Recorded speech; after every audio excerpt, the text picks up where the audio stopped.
नमस्कार, मैं अजीत और आप देख रहे हैं ऑफ इंडिया। सुबह सुबह एक बहुत ही हृदय विदारक दुखी खबर मिली कि अलग अलग मीडिया स्रोतों के हिसाब से कहीं 14 की मौत बताई जा रही, कहीं 15, कहीं 16 मज़दूर जो है जलना एक जगह है, वहाँ के स्टील प्लांट में काम किया करते थे महाराष्ट्र में। वहाँ से वो लोग लगभग 200 किलोमीटर दूर, उनका घर मध्य प्रदेश में कहीं था, तो वहाँ के लिए निकले। 20 लोगों का लगभग समूह बताया जाता है और 45 किलोमीटर की दूरी तय करने के बाद ये लोग ट्रैक पे शायद सो गए थे और उसके बाद फिर सुबह 5:22 पे एक पेट्रोल और डीजल को कैरी करने वाली मालगाड़ी जो है वो आई और उसके ड्राइवर को जब तक अंदेशा होता, जब तक उसने इमरजेंसी ब्रेक्स लगाए और तब तक जो है सारे कट गए। उसमें से 5 को माइनर और मेजर इंजरीज आई हैं, तो उनका इलाज चल रहा है। ये जो है, ये मैंने आपको घटना बताई कि क्या हुआ, कब हुआ, कैसे हुआ। प्राथमिक जांच में अभी तक कुछ उस तरह से निकल के नहीं आया। इंक्वायरी के आदेश दे दिए गए हैं। हालांकि इसमें एक तरह से देखा जाए तो ड्राइवर की तो बिल्कुल गलती नहीं है, क्योंकि ट्रेन में होता है कि इमरजेंसी ब्रेक या नॉर्मल ब्रेक आप लगाएंगे तो लगभग वो मोमेंटम और स्पीड के कारण 1 से 1.5 किलोमीटर तक वो जाके रुकती है गाड़ियाँ। इमरजेंसी भी लगाइएगा तो कम से कम 300-400 मीटर का उसको चाहिए डिस्टेंस। और आप सबको पता है कि जिस वेट और जितने बॉगीज़ को ये लोग मालगाड़ियाँ खास करके कैरी करते हैं, उसमें इमरजेंसी ब्रेक लगाना भी अपने आप में एक दुष्कर कार्य है, क्योंकि पीछे का मोमेंटम जो है आके पूरे ट्रेन को डिरेल कर सकता है और उससे एक और दूसरा ही हादसा हो सकता है। खैर, ये सारी टेक्निकलिटीज़ हैं और हुआ क्या एक्चुअल में, वो लोग क्या कर रहे थे मज़दूर वहाँ पे, इन सब बातों पे जो है बाद में ज्यों अभी 5 लोग जो इंजर्ड जो हैं वो बच गए, वो बेहतर बता पाएंगे कि आखिर हुआ क्या था। और ये शायद शाम तक क्लियर हो जाए, या जब तक उनको होश आएगा और स्टेटमेंट पुलिस लेगी तब तक क्लैरिटी आएगी। अब देखा जाए कि लोग क्या कह रहे हैं इस पे 3-4 तरह की प्रतिक्रियाएँ आई। एक वो समूह है लोगों का जो अनभिज्ञ होता है ऐसी खबरों के डिटेल से। उसे सिर्फ इस बात से मतलब होती है कि गरीब थे, मज़दूर थे और ट्रेन में जो है वो कट के मर गए। वो दुखी हैं, सोशल मीडिया पे आपको दिखेगा, वो हर जगह लिख रहे हैं कि नहीं होना चाहिए था, इस तरह की चीज़ें। दूसरा समूह जो है वो है कि पटरी पे रोटियां फेंकी हुई हैं, उसकी तस्वीर लेके शेयर कर रहा है। और हो ना हो कि ये रोटियां फेंकी हुई नहीं होंगी, ये वहाँ से निकाल के फेंक के भी फ़ोटो लिया होगा, क्योंकि इस तरह के काम मेरे ही समुदाय के लोग, पत्रकारिता के लोग, ये लोग करते हैं। कल परसों ही पता चला कि भास्कर का एक फ़ोटोग्राफ़र था, उसके ऊपर कोई किसी संस्था ने क्लेम किया कि उसने एक बच्चे को बोला कि तुम फैला दो अनाज को ज़मीन पे, उसके बाद उसको जो है बीनते हुए दिखो, वो फ़ोटो लेके उन्होंने छाप दी। तो इस तरह के करामाती कलाकार जो है मेरे प्रोफेशन में बहुत ज़्यादा हैं और हम आप सबको पता है कि इस तरह का काम होता रहता है। तो उस पर जो पूरा एकदम से रुआंसे होके लिखा जा रहा है, वो एक साहित्य की रचना जो होती है ऐसे संवेदनशील समयों पे, इसका कोई पर्पस नहीं होता है सिवाय इसके कि आपको स्वीकार्यता मिले, या आप जो है अपना जो आपका पीयर ग्रुप है, अपने अपने समूह में, दोस्तों में जाने जाए कि ये आदमी भी संवेदनशील है। क्योंकि ये लोग भी जो है ये भी डिटेल में जाना पसंद नहीं करते और खोजते नहीं कि इसके क्या कारण हो सकते, या लॉजिकली कंक्लूड नहीं करना चाहते कि इसमें आखिर हुआ क्या होगा, कोई मज़दूर क्यों चल पड़ता है अपने जगह से, वो पटरी पे क्यों सोया, ये सारे। तीसरा है नेताओं का और हरामखोर लोगों का समूह। ये समूह क्या करता है, ये लिखेगा पूरा, इनके शब्द जो होंगे, जो ट्विटर पे आप देखेंगे, लगता है इनके घर का कोई मर गया होगा, इतनी संवेदना ये दिखाते हैं, जबकि इनको उससे कोई मतलब नहीं। ये लोग वर्ड्स लिखेंगे कि they have been reduced to mere statistics, मात्र संख्याओं में ये फेसलेस लोग जिनका कोई चेहरा नहीं, नाम जानता है कोई, ये लोग खो जाएंगे। इस तरह के ज्ञान की बातें आपको दिखेंगी। ये लोग वो लोग हैं जो हर ट्रेजेडी को, हर त्रासदी को, हर ऐसी दुर्घटना को एक सरकार को टारगेट करने हो, सरकार कोई भी हो। कुछ लोग परमानेंटली आउट ऑफ पावर है, वामपंथी लोग जैसा है, उन लोग का क्या है, जैसे मायावती टाइप के लोग हैं, येचुरी हो गया। ये जो समूह है चंपकों का, ये चतुर चिंटू सब क्या करता है कि ये लोग हमेशा ये पूरा ज्ञान की बात है कि गरीब लोग थे, आप सोचिए उसके परिवार का क्या होगा, मैं तो परेशान हो रहा हूँ, मेरी संवेदनाएं साथ हैं। इनकी संवेदनाएं दुर्घटना के पीड़ितों के साथ बिल्कुल नहीं होती है। इनकी संवेदना किसी के साथ नहीं होती, आज तक नहीं, ना रोहित वेमुला के साथ, ना अखलाक के साथ, ना जुनैद के साथ, ना तबरेज के साथ, नहीं। इनको दुर्घटनाओं को एक्सप्लॉइट करना होता है और वही ये आज भी कर रहे हैं। इसलिए ये लोग जब संवेदनशील शब्दों का प्रयोग करते हैं तो आप निश्चिंत रहिए कि इन्हें कोई लेना देना नहीं, चाहे वो कांग्रेस के लोग हों, कम्युनिस्ट हो, बसपा हो, सपा हो, जो भी आउट ऑफ पावर है। और यही काम आप दूसरे नेताओं पे भी कर सकते हैं, दूसरे पक्ष पे भी, जहां उनकी सरकार नहीं होती, ये लोग भी वही करते हैं। तो कमोबेश राजनीति में जो भी लिख रहा है इसके ऊपर, वो जो है फर्जी संवेदना दे रहा है, अगर वो टारगेट कर रहा है। देखिए, एक चीज़ होती है कि आप किसी दुर्घटना को समझना चाहते हैं कि उसके पीछे क्या कारण रहे होंगे, और दूसरा होता है कि आप उस फैक्ट तो है कि भाई 14, 15 या 16 लोग मर गए हैं ट्रेन से कट करके, मालगाड़ी से कट करके, और दूसरा फैक्ट ये भी है कि रेलवे जो है केंद्र सरकार के अंतर्गत है। ये दो फैक्ट है। लेकिन क्या रेल के केंद्र सरकार के अंतर्गत आने के कारण उनकी हत्या हुई है, मृत्यु हुई है? नहीं, ऐसा कुछ नहीं।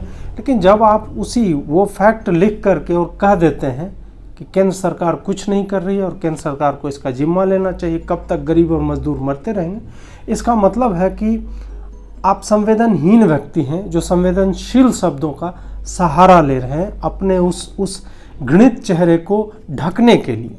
आप एक मास्क पहन रहे हैं जो बहुत ही सुंदर है, लेकिन उसके पीछे का चेहरा बहुत ही कुरूप और कलुषित है। तो एक ये लोग थे जो इस तरह की बातें कर रहे थे। अब बात आती है कि रिस्पॉन्सिबल कौन है इसमें। और मेरी अगर निजी राय ली जाए, और अगर बाकी लोग जो कंट्रोवर्सी थ्योरी चल रही हैं जो अलग अलग, इस पर भी मैं बात करूंगा, आगे मैं उस पर बात करूंगा कि लोग क्या क्या कंट्रोवर्शियल चीज़ें बोल रहे हैं कि उन्हें ड्रग दे दिया गया था, कुछ लोग कह रहे हैं कि लाशों को ला के रख दिया गया था, उन्हें कहीं और मारा गया, इस तरह की तमाम बातें। मेरा कहना है कि इसकी जिम्मेदारी, और ऐसे हर हादसे में ऐसी जिम्मेदारी जो है सिर्फ और सिर्फ उसी व्यक्ति की होती है जो मरता है। आपको भले ये संवेदनहीन लगे, इस समय में आपको लगे कि मैं धारा के विपरीत जाके कुछ बोलना चाह रहा हूँ, लेकिन आप सोचिए, क्या आपने इतने दिनों में कोई ऐसी खबर पढ़ी कि कहीं कोई आदमी भूख से बिलबिलाकर मर गया? 130 करोड़ लोगों का ये देश है। अगर ऐसी स्थिति होती कि खाना लोगों को नहीं मिल रहा है, मजदूर 10 लाख सिर्फ यूपी के अलग अलग जगहों पे फंसे हुए हैं, यही संख्या बिहार के भी लोगों की होगी। तो और बाकी का हम हटा देते हैं कि मध्य प्रदेश, राजस्थान, इन सब नॉर्थ बेल्ट के लोग बहुत जगह जाते हैं मजदूरी करने के लिए। कमोबेश आप थोड़ी बहुत भी मतलब लीवे दीजिएगा तो 1 करोड़ के लगभग मजदूर होंगे या छात्र होंगे इधर उधर फंसे हुए। छात्र को जोड़िएगा तो नंबर बहुत ज़्यादा हो जाएगा। क्या आपने खबर पढ़ी कि यहाँ का मजदूर मर गया भूख से, यहाँ का छात्र जो है भूख से बिलबिलाकर मर गया, या मेडिकल अटेंशन उसको नहीं मिला? मेडिकल अटेंशन पे मैं एक बार अग्री कर सकता हूँ, क्योंकि हमारी मेडिकल व्यवस्था जो है, स्वास्थ्य सेवा जो है लचर है, थोड़ी बर्बाद है, और उसी में से किसी तरह काम चलाया जा रहा है। तो इसमें भी मैं इक्का दुक्का मानने को तैयार हूँ कि कहीं टेस्ट नहीं हो पा रहा होगा, कुछ राज्य जो है ढंग से इस आपदा का निवारण करने में अक्षम होंगे। लेकिन मैं ये नहीं मानने को तैयार हूँ कि किसी राज्य में भी कोई आदमी भूख से मर गया, क्योंकि पुलिस इसमें बहुत ही एक्टिवली इन्वॉल्व है। NGO जो है, सिर्फ राष्ट्रीय स्वयंसेवक संघ के लोग, सेवा भारती संस्थान है, उसमें 3,42,000 वॉलेंटियर्स करोड़ों लोगों तक पहुंच रहे हैं, अभी तक करोड़ों को भोजन करवा चुके होंगे। इस स्तर पे जब काम हो रहा है, कश्मीर से कन्याकुमारी और अरुणाचल से लेकर राजस्थान और गुजरात तक कहीं भी किसी के भी मरने की खबर नहीं आ रही है, तो फिर 20 लोग ये क्यों डिसाइड करते हैं कि लॉकडाउन का उल्लंघन करें? श्रमिक ट्रेनें चल रही हैं ना, उद्धव ठाकरे के इलाके से भी ट्रेन गई है, चली हैं, आगे भी चलेंगी। श्रमिक स्पेशल ट्रेन हैं, ये चलेंगी। स्टेट्स जो है बात कर रहे हैं आपस में। मध्य प्रदेश ने कहा कि वो खर्चा भी उठाएंगे, वहाँ 1-2 खेप पहुँची भी है। तो ऐसे में इन मज़दूरों को ऐसी क्या समस्या आन पड़ी थी कि 20 लोगों के एक ग्रुप ने ये डिसाइड किया कि ये लोग पैदल 200 किलोमीटर की यात्रा करेंगे। पहली गलती ये है इनकी। दूसरी गलती ये है कि तुम ट्रेन के ट्रैक पे कैसे पैदल चल रहे हो। अब ये सब जो है, आप ये कुतर्क मत दीजिए कि वो लोग गरीब लोग हैं, इतना सोचते नहीं। गरीब लोगों के पास पैसा नहीं होता ये मैं मान लूँगा, दिमाग नहीं होता ये मैं नहीं मानूंगा, कॉमन सेंस सबके पास होता है।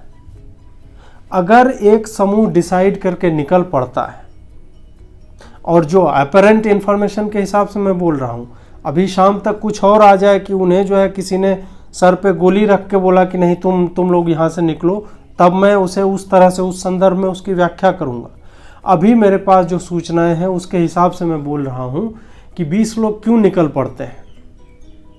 जब सरकारों ने उनका जिम्मा लेने का उठाया हुआ है, हर तरह के कार्य कर रही है सरकार, बेसिक अभी सर्वाइवल की बात है, लोगों की नौकरियां भी जा रही, ये भी एक सत्य चीज़ है। लेकिन समय ही विचित्र है, अभी समय असामान्य है, परिस्थितियां एक्स्ट्राऑर्डिनरी हैं। इसलिए यहाँ पे सामान्य काम नहीं हो सकते कि आपको जो है घर की याद आ रही है। घर की याद बहुत लोगों को आती है। आप 2 महीने और इतने दिन काम करने के लिए लोग जाते हैं तो रुकते हैं, फ़ोन से बात कर लो आप। तमाम तरह की तकनीकें हैं जिसका इस्तेमाल करके आप घर वालों से बात कर सकते हैं। लेकिन आपने डिसाइड किया कि आप चलेंगे, और फिर आपकी गलती कि आप ट्रैक पे चलेंगे।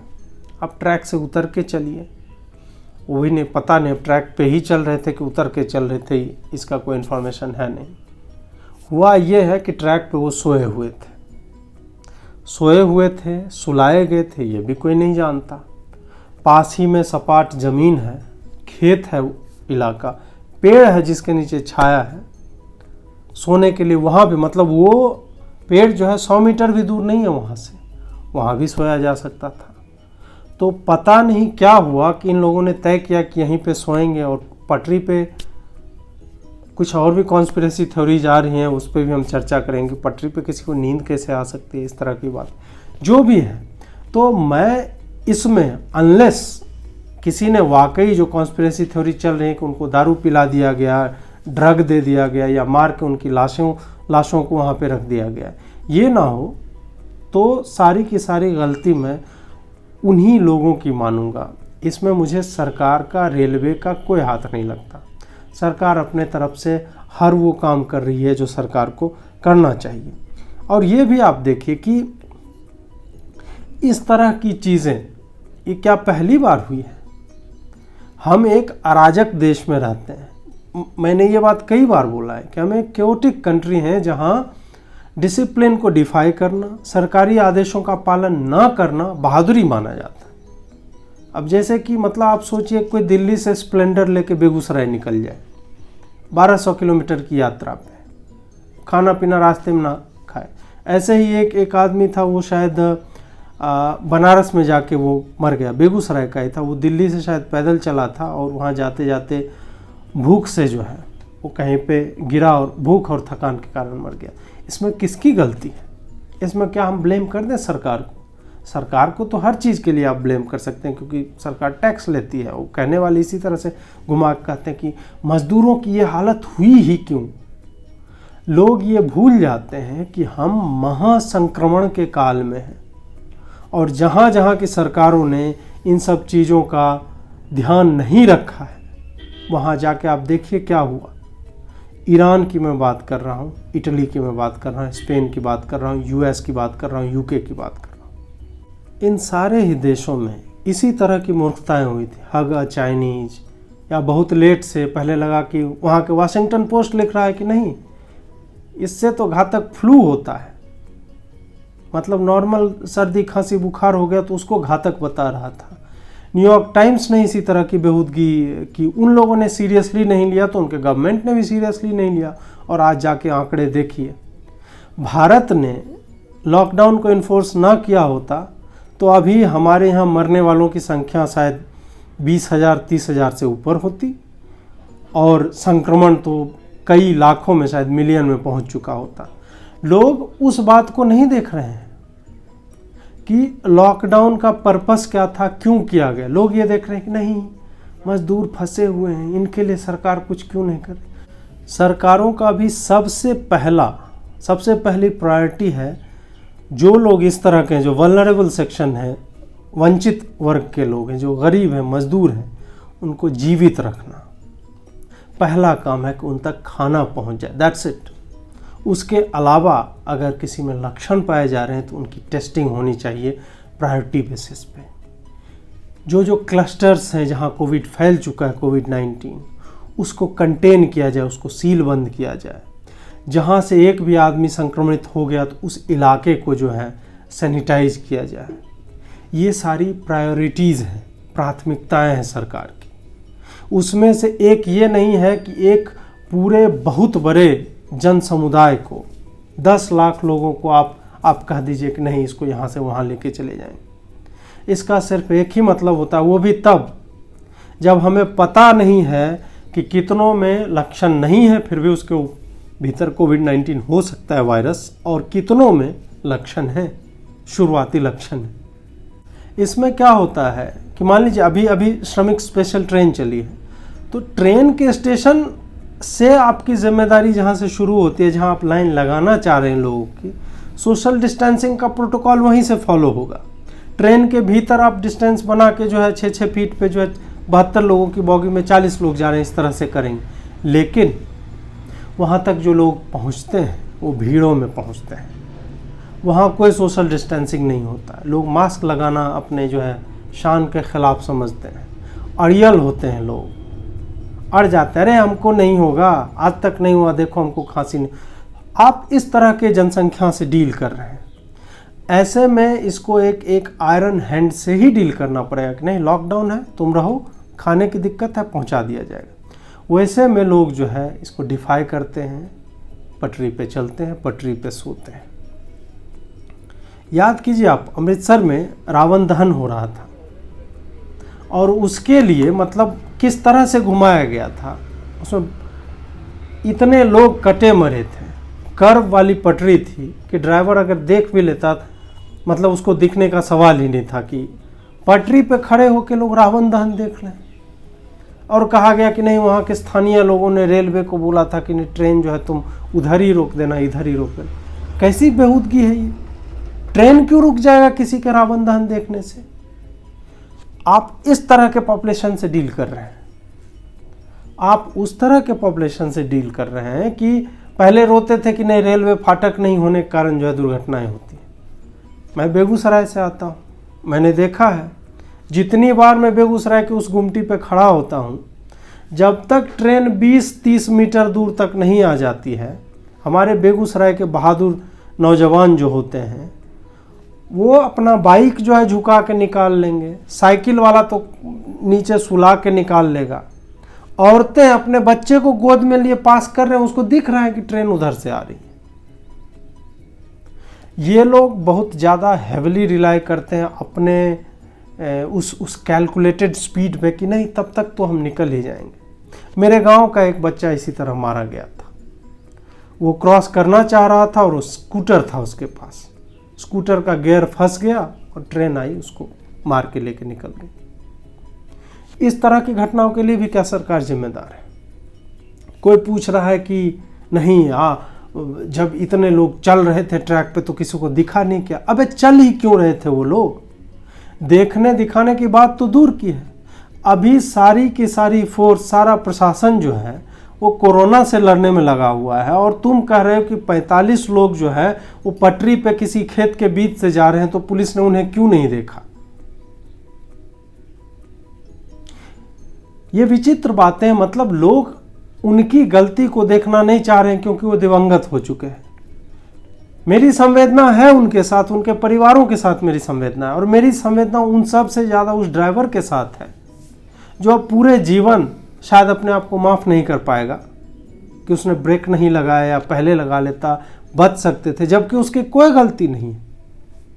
वो व्यक्ति शायद डिप्रेशन में चला जाए, अवसाद में जिए, उसकी स्मृति से ये कभी निकले ही नहीं ये घटना कि उसके कारण जो है 16 लोगों की मौत हो गई।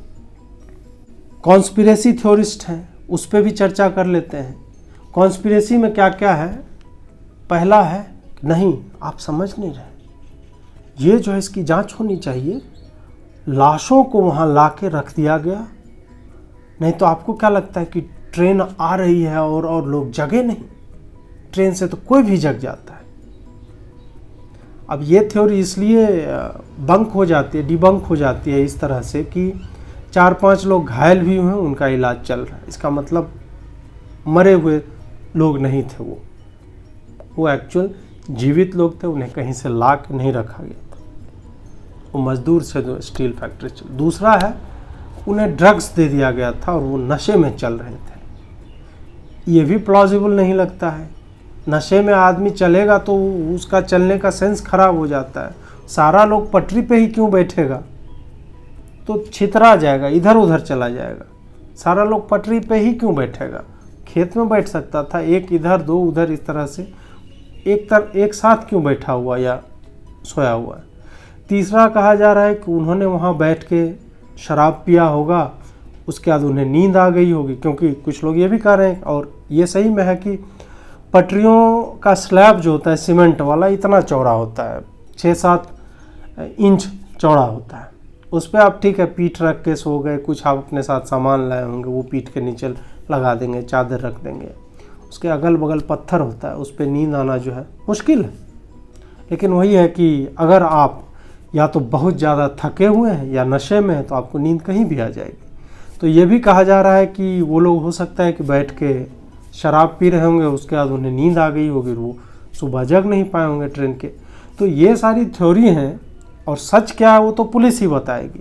लेकिन अभी भी इन सारी थ्योरीज पे हम ये जो कथोपकथन है, इस तरह की बातें, इस पे हम पूर्ण रूपेण विश्वास नहीं कर सकते। तब तक नहीं कर सकते जब तक कि जो लोग बचे हैं वो एक्चुअल में ना बताएं कि एक्चुअल में उस वास्तव में वहाँ पे हुआ क्या था। इसलिए आप लोग भी इस तरह के मिस इन्फॉर्मेशन को मत फैलाइए, कुछ भी मत लिखिए। चाहे आपको टारगेट करना हो, मजदूरों की ही गलती आपको लग रही हो, फिर भी आप नशे का एंगल तब तक मत डालिए जब तक कि वास्तव में आप कंफर्म ना हो या प्रशासन ने, पुलिस ने बताया ना हो कि हाँ उनके पोस्टमार्टम जो है उसके ब्लड में जो अल्कोहल मिला है या शराब की मात्रा मिली। इस तरह की बातें हैं।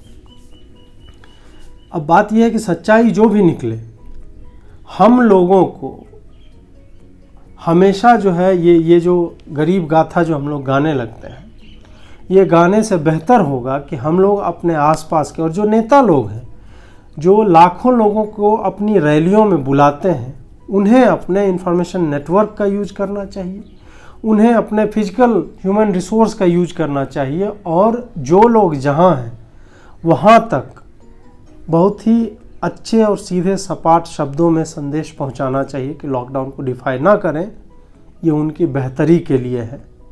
क्योंकि अगर वो ऐसा करते हैं तो और किसी को जो है मदद नहीं कर रहे। वो क्या 16 लोग परिवार के पास पहुंच गए, परिवार की याद सता रही थी। उन परिवारों का आप सोचिए, हो सकता है कि अधिकतर परिवारों से यही लोग जो होंगे जो अकेले कमाने वाले हैं, उनका क्या होगा। ये गैर जिम्मेदाराना हरकत है, इसको किसी भी तरह से इंडोर्स नहीं किया जाना चाहिए। भले ही बाद में हमें ये सामने आ जाए कि नशा कर रहे थे या जो भी। पटरी पे चलना गैर कानूनी काम है, रेलवे के प्रॉपर्टी पे चलना गैर कानूनी काम है। और हम दुर्भाग्य से उस देश में रहते हैं जहां ये सब भी अनाउंस करना पड़ता है कि पटरी पे बैठ टट्टी मत कीजिए, रोड पे थूकिए मत, पटरी पे चलिए मत। मेट्रो की पटरी पे चलना जो है कानूनन जुर्म है, आपको जुर्माना होगा। ट्रेन के छत पे लोग बैठ के चलते हैं, हम उस देश में रहते हैं। इसलिए कोरोना के समय में जो भी हमारे पास सूचनाएं आती हैं, जो भी सरकारी निर्देश आते हैं, आरोग्य सेतु ऐप का यूज कीजिए, सब इंस्टॉल कीजिए और फर्जी की बातों में विश्वास मत रखिए कि ये फैलाया जा रहा है और इससे जो है प्राइवेसी गायब हो जाएगी। उस पर भी हो सकता है कभी मैं चर्चा करूँगा। मुख्य बात यही है कि हमें जिम्मेदार नागरिक के तौर पर पेश आना चाहिए और जो भी वल्नरेबल सेक्शन है वहाँ तक नेताओं को और लोकल अथॉरिटीज़ को उन्हें संयम बरतने की सलाह देनी चाहिए कि इतने दिन रुक गए, कुछ समय और रुक जाओ, तुम्हारा भी नाम आएगा उस लिस्ट में जो ट्रेन जो है एक जगह से दूसरी जगह जा रही है। ये खुल जाएगा लॉकडाउन। अभी रेड, ग्रीन और ऑरेंज जोन का मतलब ही यही है कि सरकार स्टेप बाय स्टेप जो है इसको खोलने के इरादे रखती है। यही कीजिए, मिस इन्फॉर्मेशन मत फैलाइए, जितना हो सके मास्क लगाइए, बच कर रहिए। बहुत बहुत आभार आपका। नमस्कार।